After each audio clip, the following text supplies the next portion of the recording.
Yan mga kapers burek, kumukulo na. Lagay ko na yung bagoong isda.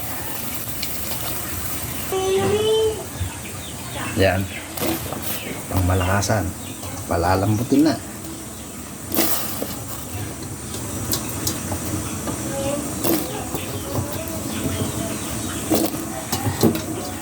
Dinamihan ko talaga ng sabaw yan mga kapers burek para masarap.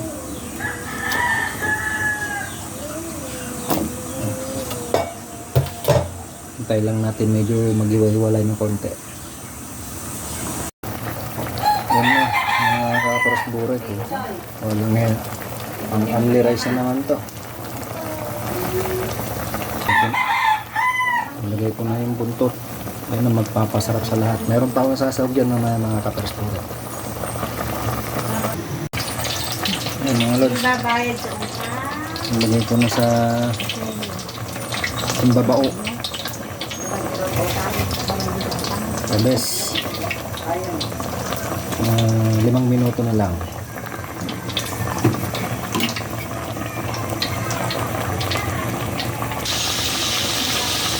Yan mga kapers burek. Pwede na. Sarap.